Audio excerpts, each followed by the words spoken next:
Hello, and welcome to Front Porch Radio, where we have conversations for the common good. I'm your host, Julie Wilder, and today we're diving into a troubling development right here in Orlando. This past Friday, two landmark independent shops became the target of an extremist evangelical group. More than 40 people showed up uninvited, their mission clear: to intimidate, to proselytize, and to threaten the existence of these women-led independent businesses that cater to multiple faiths. The incident was caught on camera by a worker, and now the video has gone viral with over 2.7 million views on TikTok. One of those businesses was my own, Spiral Circle Bookstore, and the other was Avalon, run by a friend of mine. This incident raises concerns about the increasing presence of unwanted religious extremism in our communities. But here's the good news: Orlando and the nation is showing up. Messages of support, in-person visits, and online orders have flooded in, with overwhelmingly positive response from folks who believe in the right to explore spirituality on our own terms. Today, we're talking about what happened, what it means, and what comes next. Joining me in the studio is the incredible Misty Miller, my coworker and the one who captured the now viral footage.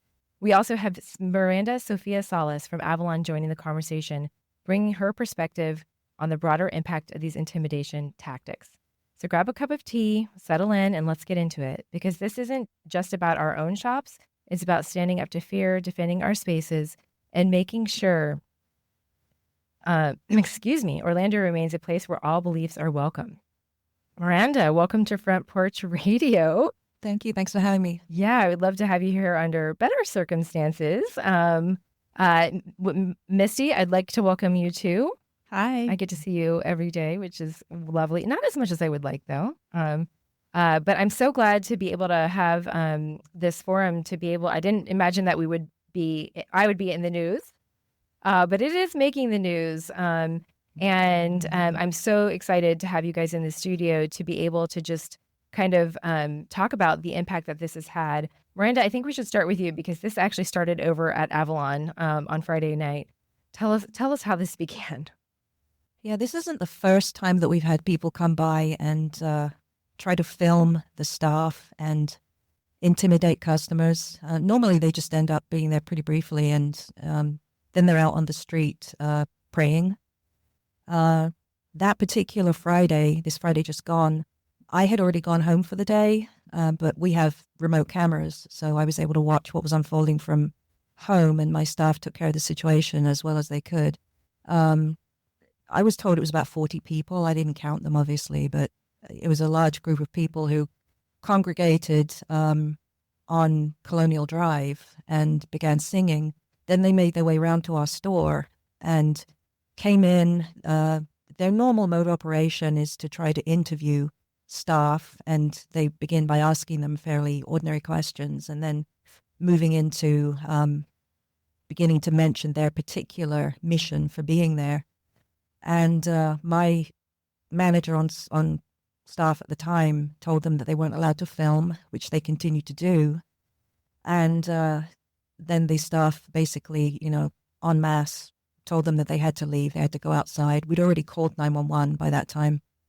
And then they continued to stand outside of the store singing and intimidate customers who were trying to either leave or come in, and filming whatever they were deciding to post on their own channels of information. So that's pretty much how it started for us. And then they went across the road and stood outside the center and were singing there too. And then I suppose they ran it around to your place. Unfortunately, the police didn't come by the time that they had left. Yeah, I mean, what was the timeline for all of that? Would you say, do you know about what time they showed up? They congregated about 6:15 because my staff sent me pictures. They had sent somebody in earlier in the day that we didn't know was any part of this, but we did see him with them later in the day. The guy who came in earlier was not filming or anything, but he was asking very pointed questions and kind of, over talking the staff, me included, as far as any information that we might answer his questions with. And that part was pretty chilling to me, because he was clearly, it appears to be a scout to kind of check out what was going on there before the whole group showed up. Yeah. Sorry, caller, we're not taking any calls right now. Um, so from there, I don't know I don't know if it was you or somebody on your staff, but you gave us a heads up at Spiral Circle that that they were headed in our direction. Misty, what happened? What happened then? Yeah, we received a phone call going, "Hey, heads up." Thank you, by the way, for the phone call. Heads up, you've Miranda got is always looking out for us, by the way. People think, I'm just going to interrupt you for 1 second, because people think like we're competing businesses, but we've known each other for a very long time and we're always looking out for each other. Miranda has always said, hey, there's some strange people that were here and they might be coming your way. And so it's just been a beautiful example of how so-called competitors can have each other's back, and the kind of kindness that one would expect from, I don't know, the kind of businesses we run that are Absolutely tolerantly based. So I just wanted to sing your praises real quick. Sorry, Misty, go ahead. Yeah, so my coworker at the time received the phone call and said, "Hey, it looks like there might be a potential of a mob headed our way of like 40 people." And so I went to go look out the door at that time, and as I walked to the door, one of them had made it inside, and this was about 10 minutes before closing. So I just went ahead and told the couple of people that were at the doorway, I was like, "You guys can't come in right now. We're about to close." And I saw the group beginning to congregate outside. And the one that came in and started to look around a bit. And then I let her out after a few minutes. Yeah. And then I got a phone call from you. Mm-hmm. And I was like, oh, hey, like, make sure you take a video, because we've had, just like Miranda said, we've had some strange incidences, people wanting to pray over people in a very boundaryless sort of way. And, both of our stores are multi-faith stores, including sections on Christianity. yes. And it has been that way. Avalon's been here for 31 years. Altogether, in all incarnations, yeah. Yeah, in all incarnations. It's had different names over the years, Yeah. but it's been there for 3 decades, and Spiral Circle is turning 50 in May. And so that just speaks to what a longstanding community treasure that both of these businesses are, and how much support there is in our community for this kind of religiously tolerant or spiritual belief tolerant type of businesses. And so, it's funny because when I took over Spiral about 5 years ago, we heard stories from the prior family about when she first opened the store.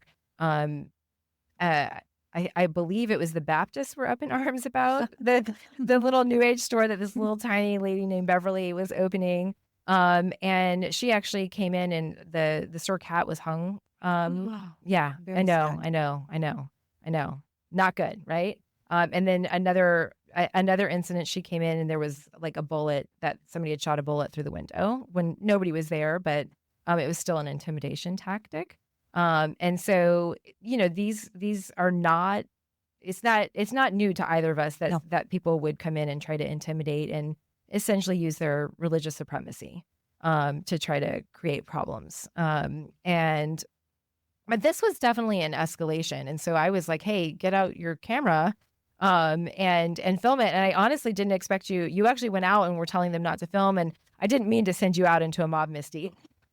That was not my intention. But you handled it so beautifully. The way that you're just so sweet, and you were like, oh, I appreciate your singing, but you can't be filming. And you were so sweet. And this video that you ended up taking, you posted on your TikTok account. Let's give everyone the account in case they want to just watch what we're talking about. Yeah, it's currently at 2.7 million views. Insane. Yeah, and this was just a couple days, so this is its third day up. But what's your TikTok account in case they want to? It's lov.psychic.circle. Okay. lov.psychic.circle. It's the one that went viral, you guys. And so what has been amazing from that is just seeing the outpouring of support. And honestly, Miranda and I are busy running businesses and dealing with all of those different things. So I haven't even been keeping up with everything that's been going online. But Misty has, because it's been your account. So tell us a little bit about what you've been seeing on TikTok. Yeah, it's been really beautiful to see the amount of community that's come all together to really support it, but also this deeper conversation around what is appropriate behavior of people that feel very strongly about their beliefs and, basically saying, hey, this isn't how we treat people. This isn't right. And also just the amount of like fear also that people have because of the history and because of things that have happened in the past. And so there's a lot of conversations, really deep philosophical, political, religious conversations, spiritual conversations that are taking place right now. Yeah. Yeah. One of the things that I didn't even notice, I was like up at like 1 a.m. trying to catch up on everything. And not only did we have a lot of people coming in to support the business over the weekend, but I went and looked at, for some reason, I went and looked at our Google reviews, and it was like all these people, like, they understood the assignment, is what I said. It's like they just started leaving positive reviews after positive reviews. I mean, we got inundated with positive reviews over the weekend. There's a little girl that brought in like a protection amulet for us, and just phone calls from around the nation, which has been insane. And so it's just been like this absolutely beautiful show of support. And at the same time, we have concerns about, I mean, here we are talking in the radio about it. But one of the things that we're not doing is telling everyone the name of this group, because we don't want to give them any more attention. We want to draw attention to the issue, which is this idea that there's essentially religious supremacy that is trying to tell other people that they can't have their belief systems. And that is not right in any way, shape, or form. And so drawing attention to the issue while not actively like calling out this particular group, because to me, from my opinion, having dealt with this same group, I want to say a year and a half ago, one of my readers ended up giving them an interview and kind of getting into a little bit of a conversation. And I realized, these people are like doing it for the YouTube views. Exactly. And they're making money off of their YouTube views and probably donations from people that are doing that. And so, not wanting to be a soundbite for them is going to be important. And that's, something that we're going to is like no comment if they come back. And I hope that they don't. But if they do come back, there's not going to be any interaction other than calling the police and letting them deal with it. Definitely. Yeah. Because that's not, I'm not in the business of trying to give them more, what do you call it, fuel or anything like that. And having really good boundaries with them, it's really important, because if you look at the first of the video, I had to reiterate several times, you're not allowed to film here. This is private property. You're not allowed to film here. And he completely didn't listen to me. Completely just pretended like I didn't say it. I had to say it, and even started to say something different. And like, oh, well, I'm just going to leave, but then didn't leave and continued. Yeah. So, yeah. Which seems like the kind of behavior you would expect from somebody who's showing up uninvited and feels over entitled to do what they were doing in the first place. But yeah, I mean, it's just a really tough, it's on the one hand, it's a tough and alarming situation. And I know that some people on my staff definitely have some trauma wounds from. Yeah, mine too. Yeah. From leaving. And I think before I say this, I want to say, like, I recognize that these people are extreme evangelical Christians, and my Christian patrons and friends that also would think that this is wild behavior. I don't want this to be a reflection on all Christians. But there is a distinction here between what they call high control groups. And, I don't know if this is a cult or not, but it certainly seems like unsavory tactics. And so it is, I just want to draw that distinction. But there is this idea that going on in our zeitgeist right now of a return to like a Christian state. And I feel like that because these people were kind of isolated before, and to see it blossom into an entire group is concerning to me. And that is why I feel like a community response, like we're seeing, is one of the ways that we can show a united front, and that we're not vulnerable. We're not scared ourselves. Miranda, this is you've been running a spiritual bookstore for longer than I have, and this is like another Friday. Well, I mean, honestly, I could count on one hand the number of times this has happened before the last, say, year. Right. So things are different, yeah, from how they used to be. We just, sat there and did our thing quietly, and it's definitely different from the way it used to be. Yeah. Yeah.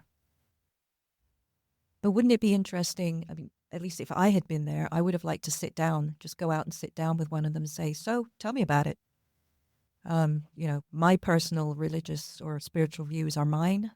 But our businesses provide a space for people who wish to learn either academically or actually emotionally and spiritually about any particular religion or path or whatever. So I would be really interested to know what their thing is. Mm-hmm. I'm not interested in joining, but right. it's cool to open this conversation so that our freedom is our freedom, their freedom is their freedom, right. but afford us our freedom too. Yeah, and I mean, there's appropriate ways to protest something, Yes. if that is your thing. And I'm all about First Amendment rights to protest and different things like that. Coming onto other people's property is not the proper way to be protesting. Nope. It's unlawful. Filming on somebody's property is also unlawful. And I had that conversation with their head pastor whenever that happened, like a year and a half ago. So they've actually been informed previously by us. And so there's just a lot of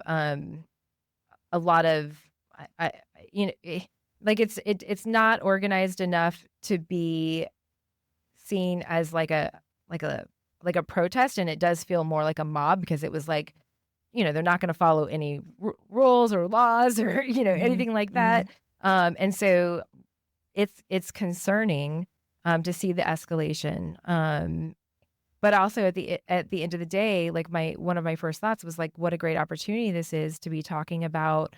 I've been trying to find ways as a steward of a spiritual bookstore to address cult dynamics and how people can get brainwashed. And it's not just Christians. It's all different kinds of religions. And I know one of the things that I really set out when I took over the bookstore about 5 years ago was putting in guardrails so that cult dynamics didn't form even within the store. So we talk about power dynamics a lot and not exploiting our power and different things like that in order to make sure that everybody that works there understands, we don't want to be outsourcing our power to other people. We want to be, I know one of the things that we teach is, psychic intuition and development. And this is like, your own power, looking into yourself for guidance, as well as some of these other different ways to explore that are not about power over, but power with each other. Mm-hmm. Mm-hmm. So, Misty, I know that you some of the things that were happening. You pointed out a few interesting details about the song that they were singing. Mm-hmm. Can you go into that a little bit for our audience? Yeah, towards the end of the video, you'll hear them singing this song called "Fire on the Altar," which comes from a verse in Leviticus, and this is the same book in the Bible that was used to actually burn our healers alive. And people that had knowing, people that knew herbs, our herbalists, our midwives, these people. And so there was an intentional, systematic erase of those that had these spiritual gifts, or just these gifts of the earth, the very natural part of our beingness, in order for the patriarch to take control, which is a larger conversation in and of itself. But for them to come up and sing that while also surrounding me in the way that they did is very intimidating. Yeah. Yeah, especially by the time they got there, it was dark out, and you have a group of, I think I was reading some of the comments about like, wow, like you're basically cornered by a bunch of dudes, I mean, there was women there too, but And children. Was there children? There was children. Oh, wow. I didn't even. Yeah. That is how busy I've been. I haven't even been able to like analyze the video step by step. Yeah, you can hear the kids screaming "Fire on the Altar" at the end. Wow. Yeah, moment of silence for that one. Wow. What's really sad are they really feel that they're doing something right. Right. Yeah. One of the things that I was looking into after this was just somebody I was so educated by people in the comments. So I just really want to thank everyone that is commenting and showing the support and actually doing a lot of educating. Somebody was explaining how and I know I'm probably not saying it right, but the proselytizing, which is the word that means like, hey, I want to save you and you are my mission to save. And yeah, like they think they're on a mission from God to save people and bring them into being saved from, I don't know, eternal damnation. I have no idea exactly what they're doing.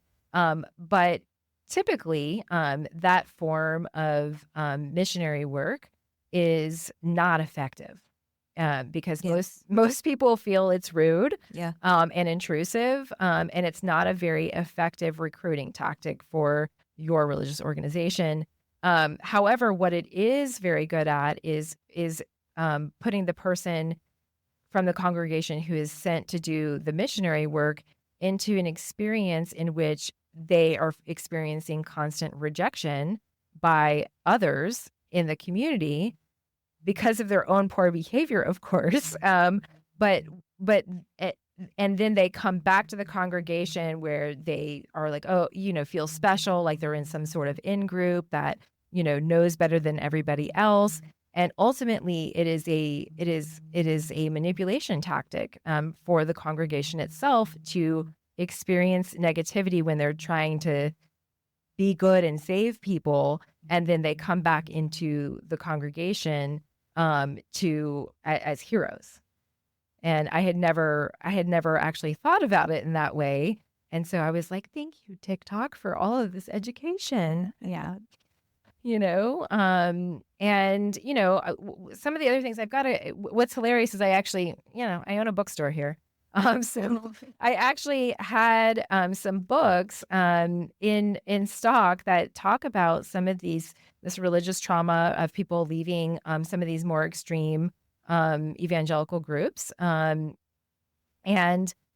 looking at the tactics of like what is the transparency like, red flags for people to be able to discern, is this a loving group that is good for all, or is this group what's known as like a high control group? And I was like, man, I was just thinking out loud. I was like, are these pastors who are earning all of this money on donations and on YouTube, clicks, basically, what's the transparency around finances there? I hope in the very least that these people are getting paid a cut of those views and clicks, because they're essentially actors in these film productions, these viral film productions.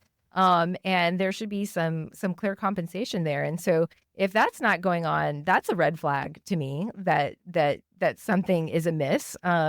And there's a lot of other red flags that I would have no idea if they're actually doing or not. But that is something that we'll be highlighting in our store about just the tactics of cults, and how to leave a cult, because it's very difficult to leave, because your whole community is built up around this one particular group, and and then it's you're shunned if you end up leaving, and that can be very difficult for some people. Yeah, and this can happen in any belief or faith system, and even in the New Age and spirituality. Absolutely. Yeah. Mm-hmm. Yeah. Absolutely. Yeah. That's what I'm saying. It's not even, I was like, well, okay, it showed up on my doorstep in this form, and so we can talk about cult dynamics like that, but it absolutely can happen. And that's one of the things. I mean, I think we both have classes at our stores. Yeah. And I know, like, making sure that the people that we're offering up as leaders are vetted, and then also relying on community members to let us know if something doesn't feel right with somebody that's teaching a class at our store or something like that, because we can't know everything, right? But yeah, so Miranda, what do you feel? How are you? I mean, it seems like, well, business as normal, right? We got to go ahead. Yeah. You know, one foot in front of the other. Yeah, we were talking earlier that this might be like the new like Friday night Yeah. hobby for certain groups like that. So we're definitely keeping our eyes out. I'm at the store a lot more. Yeah. As owner person, I get to come in late or leave early a lot, but Oh, the joys. yeah, right. Sometimes, and then other times you work for a month straight. Yeah. But I'm definitely, and I live very nearby like you do, so Yeah. we can get there in a moment. I wasn't able to get there that night, but just really keeping an eye on every single person who comes in. Yeah. Like we do anyway, to greet customers, make them feel comfortable. But we do have internal cameras. We have multiple external cameras. So I have all this stuff on video. It's just... Which is, that goes into one of the expenses of being a small business, I mean, I could get away sometimes with one person being on staff, but it doesn't at all feel safe, even on a regular day, to have just one person in the store. So small businesses like ours run a higher payroll, not only because I know you and I are similar in that we like to try to pay as fair of a wage as possible, but also we have that in conjunction with we have to have more people there because, of course, we're looking out for shoplifters. Now we're looking out for religious zealots. I mean, we've sort of been doing that, but it's a new level, a new escalation, if you will. And so there's actually real costs to like hard dollars to security enhancements, alarm systems, training that safety meetings that are going to be had to be held. Certainly going around to the neighbors and explaining to them what's going on, and hey, if you see something, can you call the police? Because sometimes it's outside and we don't know what's happening yet. Yep. Yeah, we're lucky we have a small warehouse like right behind the store, so my warehouse girl saw them first. But it's also the emotional cost of all of this for the staff, for being able to sleep at night, Yeah. No, I know. Oh, I know. Yeah. I mean, I was like, if I had actually just posted this whole long thing about like all the things that are going on in my life, like it's like everything literally has happened at once. My roof, my car, like a kitchen renovation that like had to happen in my tenant's rental. Like all of these things are happening at once. And I'm planning for Spiral Circle's 50th anniversary coming up. And then something like this happens and you're like, really? Really? Really, is this something that we're going to have to deal with? So yeah, it really is disruptive. There's true cost to it, which is why it's so amazing when we see a community response like we've been seeing. And one of the reasons why we're also speaking out because seeing that support, it's important. It's actually literally vital, especially when you have a group that actually said they wanted to shut us down. Like that was their intent. Well, he also said he wanted to pray over me. He's like, can I pray over you? I'm like, no, man. Yeah, he said they would be back and they were going to shut us down. Yeah. Bless you, guy. Yeah. Bless you, guy. And online in the comments of everybody, because I don't even know, there's been thousands and thousands and thousands of comments. There's been a lot of fear and a lot of like, this is scary. And that's really how the community and the collective is feeling around this behavior. And so the people that are on the front line of this and those that are working on the front line, it's even more so to have extra protection. So thank you guys for doing what you can there. Yeah, of course. I'm just taking it in for a second. If you're just tuning in, you're listening to Front Porch Radio. I'm Julie Wilder. My guests today are Misty Miller and Miranda Sophia Solace from Spiral Circle bookstore, my own bookstore, just for, I don't know, what do they call it, transparency, and Avalon, which has been just incredible. I remember when I used to own Dandelion, I would make my little circuit. I would go over to Avalon, like in between lunch and dinner, I had a breather. And so I would go over to Avalon and I would you guys had like this really beautiful incense that I love to buy. And since you carry it, I don't carry it and I can't have it anymore. You came to see Kim, didn't you?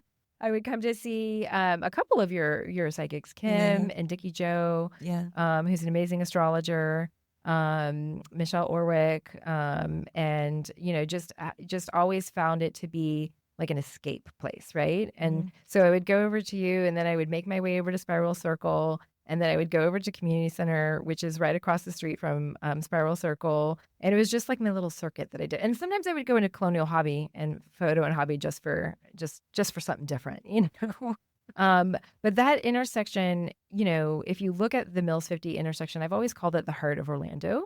It is diverse by the large Vietnamese population, some Chinese restaurants, all different kinds of people mixed in with there's a balloon and a trophy place that's been there for decades and decades. You've been there for 30 years. We've been there for 50. Colonial and Photo and Hobby, that building is where the original Publix was. Yeah. Isn't that wild? Yeah. And isn't there in the building behind you, I heard a rumor, the upstairs used to be, what do they call those? A boudoir? Not a boudoir, like a house for women making money. Back in the day, centuries ago. You haven't heard this rumor? No. No, I had friends that lived in one of the upper apartments back in the day. No. That's how lame I am. I couldn't even remember the name of it. Our building was a Buddhist temple at one time. Oh, really? Yeah. Wow, I had no idea. Yeah. That area is after so it was a special. house. Yeah, it was really special, and it's I've been told, and maybe Dickie Joe told me this. Actually, Dickie Joe is an amazing theologian. Is that how you say it? Theologian, theologian, something like that. She's a doctor of amazingness. And I think she was the one who told me that Hillcrest is called Hillcrest. It's actually a burial mound for Indigenous people, and so there is a lot of history in there, in Orlando, and there's staying power at that intersection. And it's even experiencing a revival. I mean, we have all of these new businesses. It feels to me, I don't know, but my theory is the kids are taking over their parents' restaurants and transforming them into the new generation of restaurants. That's my theory. And so it's just an absolutely delightful, it's a delightful neighborhood. It's a delightful place to do business. I mean, you and I both live close by, and it's just, you zip into work, you zip home, you've got everything right there. Shout out for the center as well, because they've got 2 locations. Absolutely. Yeah. The center, the Zebra Coalition is right there. And so it's always been this corridor of heart-filled businesses, diverse businesses, and, super indie before it was, a cool thing to be. Right. Yeah. Yeah. Before the internet. Before the internet. Exactly.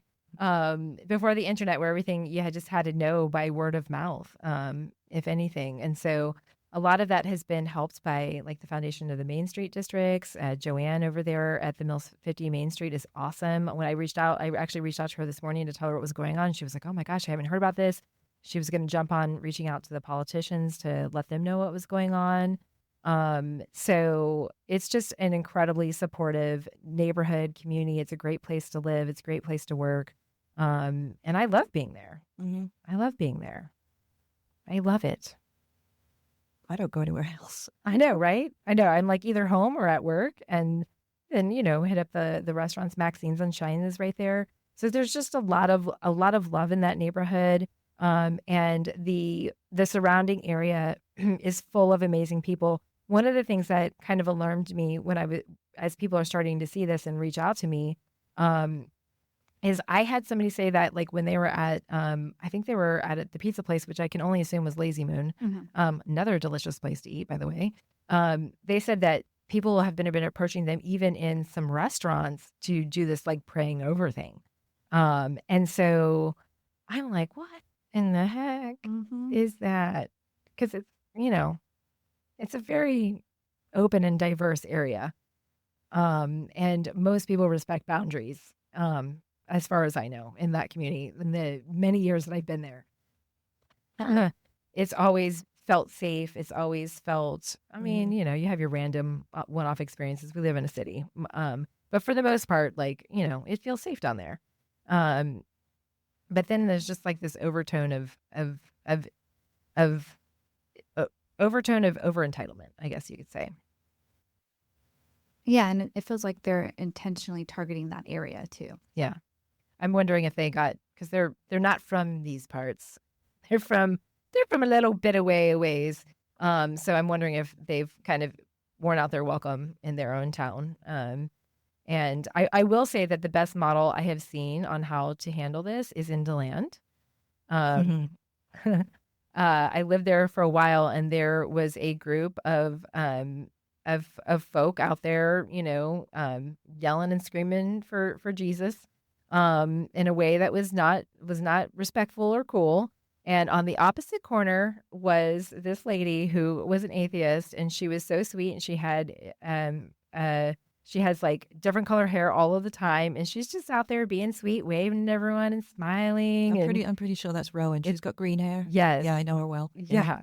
Yeah. And it's the best, most subversive form of like response.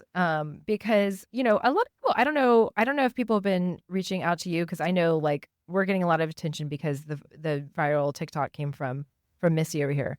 But people are like, "Are you okay?" And I'm like, "Look, this is annoying. It's disconcerting. I'm alarmed. I'm taking action." And at the end of the day, like, this is ridiculous. You know what I'm saying? Like it's ridiculous, and sometimes you have to handle it with a little bit of humor, and not allow people to steal your zippity doodah as you go through life, because that's kind of when they win. Yeah, and it's sad.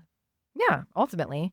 And that's what it's actually on Reddit. It's gone a little mini viral on Reddit, and it's under the cringe. Like, I don't know how Reddit really works because I'm an old lady, but it's under the cringe section of like, oh, these people, I'm embarrassed for them, Yeah, when I was talking to them, I remember I was just feeling a lot of compassion and a lot of like, oh, Yeah, like, okay. yeah, it's their journey that they're on, right? Yeah, exactly. That's totally their journey they're on, and they're intersecting with ours, and it's kind of interesting just from a philosophical standpoint to just kind of stand back and Yeah. kind of watch it all play out. I think one of the old adages is as above, so below, and so looking inside of ourselves, for where these like contrasting things fall within ourselves, within our family histories. You said something interesting to me. In your family history, witch trials, who was it? Roger Toothacre. So Okay. he was a folk killer that came over from England on a boat, and his sister had an SA. So I should probably say a trigger warning here, from somebody in the community, and this is actually how the Salem witch trial started. And he threatened the guy who did this with some sort of like urn that you bury underneath your fire, blah blah blah. And that's actually how the Salem witch trial started. And so, yeah, there was like him and then his sister and then a couple other people that all ended up on the trial. Not all of them, obviously, were unalived in it. Yeah. But yeah. Yep. And that's on my mom's maternal side. Right. So Yeah, and we just had the 330-year anniversary of the Salem witch trials. wow. Yeah. There's a lot of descendants. I just want to say that. Like, if from there's like at least 1 million, maybe. Yeah. Like, there's several because of the way that geology, whatever. Yeah. Geography, whatever. Yeah. The way that the birthing thing happens. Yeah.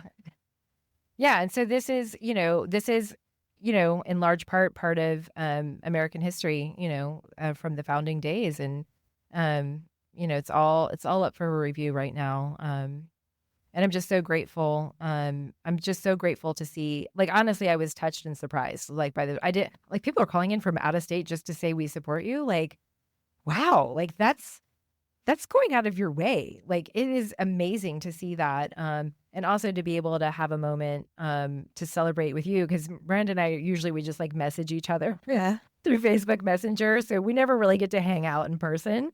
So it's a great opportunity to be able to see you and to kind of lock arms with you around this issue. and make sure that, because I feel like Spiral Circle was kind of an afterthought. They started at your place. I mean, we're in there, but they were started at your place.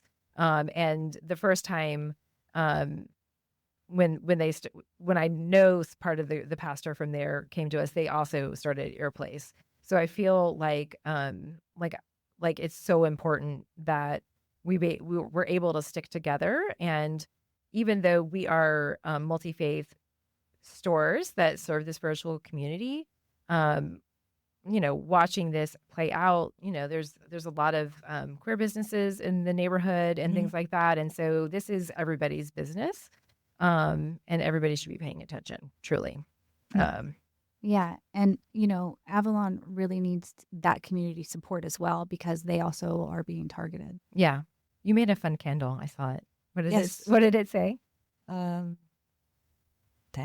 Oh, it was a coexist candle. And it's actually from a bumper sticker. It's freedom of religion means every religion. Mm-hmm.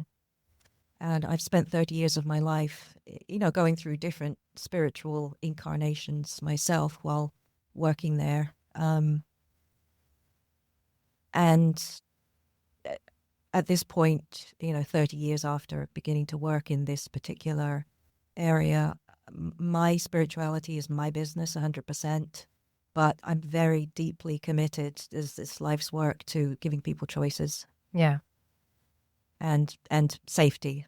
Yeah. And freedom to express or process anything that they wish to by, coming into a safe space like ours and yours. Mm-hmm. How did you tell us your story about how you came to own Avalon? I think that is interesting, because I know you started working there before you became an owner. Yeah, my friend Hillary started it in December 93, and I was not friends with her yet at that point, but we came together through magical circumstances. And at the time I was doing the Wiccan thing, and she was the high priestess of our group. And I had left a relationship situation and was staying with her for a little while. And then one morning she was like, I don't want to go to work today. You want to run the store? And that was about 30 years ago. Yeah, in a couple of months it'd be 30 years. So I was like, sure, yeah, that'll be fun. So I started working there. I came to this country with one suitcase and no money. Mm-hmm. So I was also working fast food as well at the time. I came here when I was 20. And I just continued to work for her, a couple of days a week. And then she sold it in 97. And then I continued to work for the second owner a couple of days a week. And then in 99, he wanted to sell up. So, me and the store grew up and left home kind of thing. Mm-hmm. So it's been, for me, in charge, 26 years now. Yeah. So. Yeah, you're an incredible. I've always said, the food scene gets such praise because it's, people can eat delicious food. But there are some incredible legendary businesses that are being run. And I can remember when I was talking, because I would always get press at Dandelion, and I can remember there were several times I was encouraging other local media. I'm like, you gotta look at places like Avalon, your crystal collection and the expertise that you have there is I mean, it's next to none. It's an incredible selection, especially of your crystals and all kinds of other really cool stuff too. But there's really no place like it. And both of our places, we have similar types of things that, and some of it overlap and some of it doesn't. But it's completely different vibes, and that is, and so it's even though we have sort of similar stuff, it's appealing to different types of people at the same time. And I was the kind of person that would shop at all, all three of them. And some people would maybe prefer yours over mine and mine over yours or whatever. But it's still the curation that you do, the merchandising that you do, finding all the good deals, especially now that I'm a store owner, and knowing how much skill and expertise that you have to pull together what you do over at Avalon. I've always been in such awe of what you do, and to hear that you started, I didn't realize you were working fast food and at the time. And so you went through 3 incarnations of the store before it became yours. Yeah. That's like the true American dream right there. Yeah, it is. And it's an evolution too. You know, we started with one particular group we were serving, and just at this point, if there's any spirituality or any religion and I can find a book on it and I don't have it, I'll bring it in. Yeah. And just like you too, when you took over Spiral, you were like, okay, we're going to keep this, and then we're going to bring in this, other stuff. So way back when, I used to always feel like, well, Spiral was new age and we were old age, and I kind of, avoided the self-help and that kind of thing, because I was like, no, we're pagans or whatever. But, as time has passed, all the years have passed, it's about, like I keep saying, giving people the freedom to discover something. Yeah. Just come in and discover something. Yeah. And I always have people wanting, because I have a small pagan Wiccan section, and they're like, they want me to have more. And I was like, well, Avalon's right across the street. Like, we don't want to, like, you guys are the experts in a lot of that, right? And so, like, we're dabbling in some other stuff, but we also have like a holistic wellness section, and and different things like that. And so, like, it's also like having that respectful boundary of like, well, there is somebody else that's over there doing that. But I know a lot of people did feel, because I don't think Beverly had pagan Wiccan stuff, and I didn't want people to feel like we were snubbing them, right? Mm-hmm. So I was like, and that's my roots, that's my history. So I wanted to have some representation there. But I mean, we're always referring people over to you, and I know you guys do the same. So this is what cool chicks do, everyone.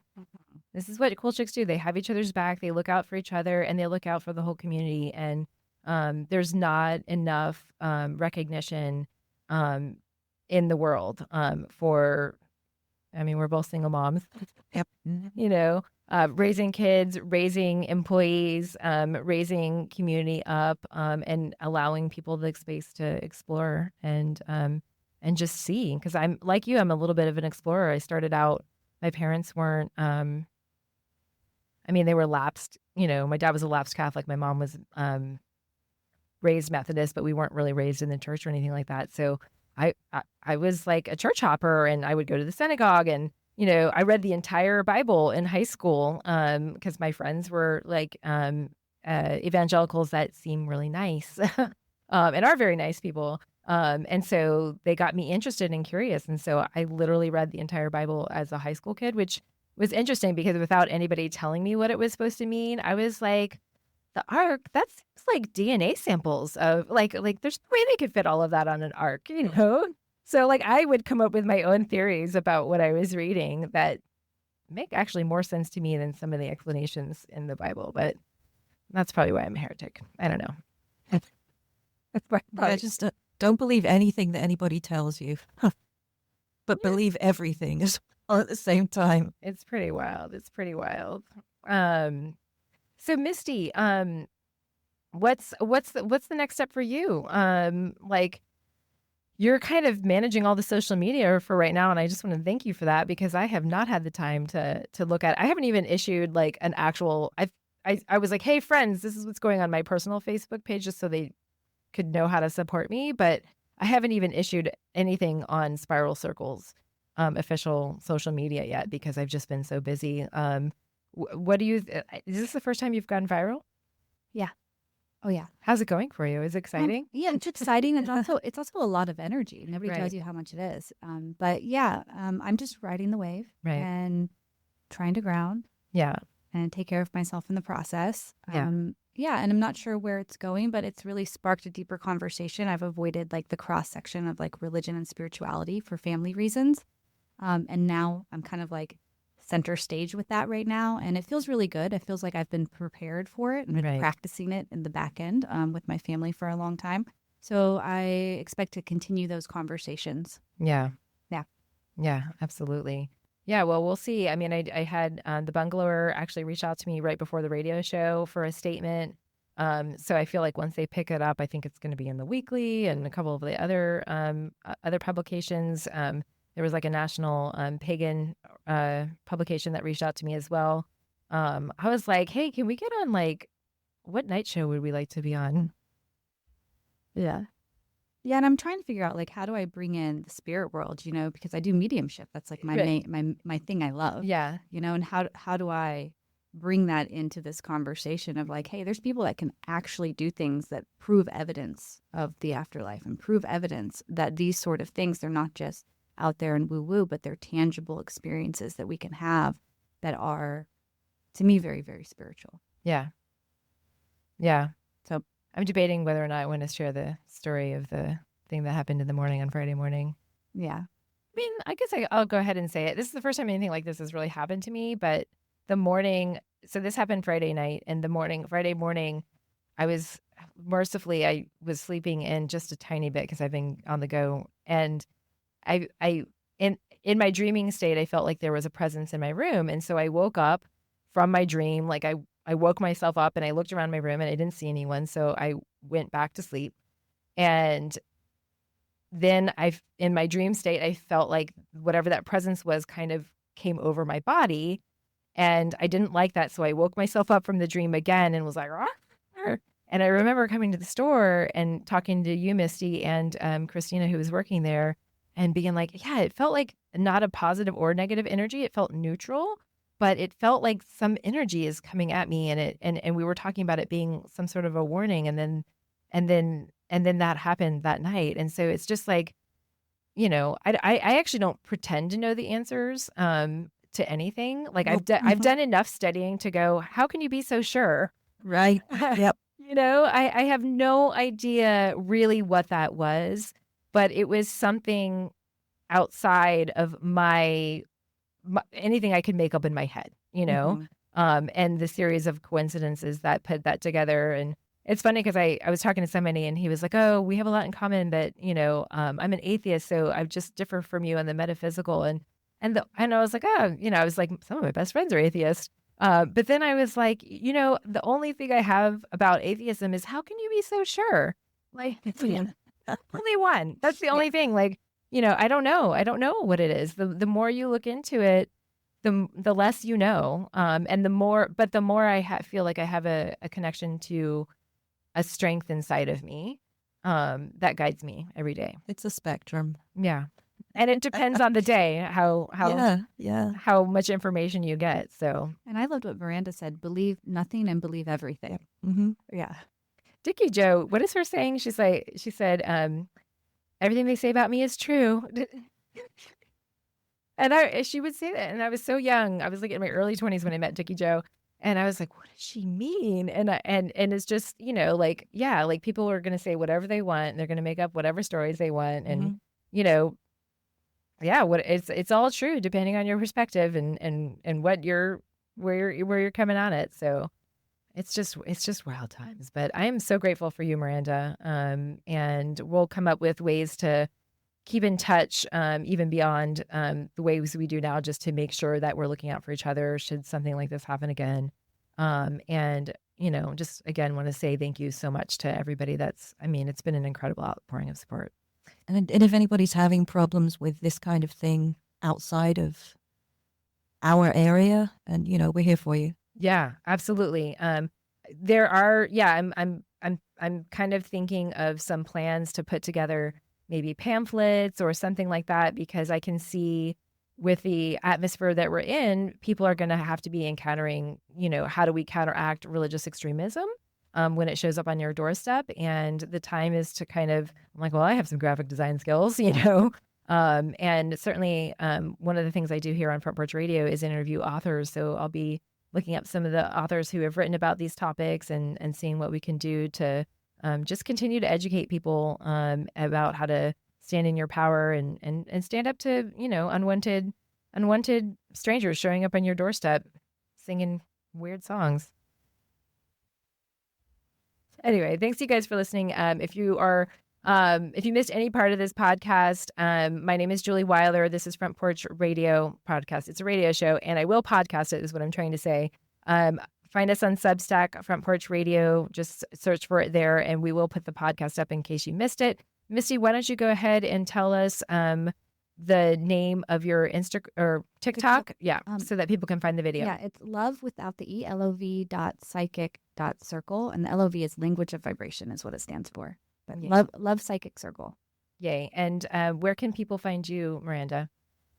Oh, Lord, I can never remember. I can never remember the Facebook thing. What about your website? That'll do. The website is avalonbeyond.com, and the Instagram is Avalon_Beyond. Fantastic. And my store is Spiral Circle Bookstore, spiralcircle.com. And I think we're on all the social medias. It just says Spiral Circle Bookstore. So thank you for tuning in. This has been delightful. I will love to have you guys back maybe in a couple of months to just kind of do a follow-up and see how everything is kind of shook out. Yeah. So That'd be thank you, good. Miranda. Thank you, Thank Misty. you.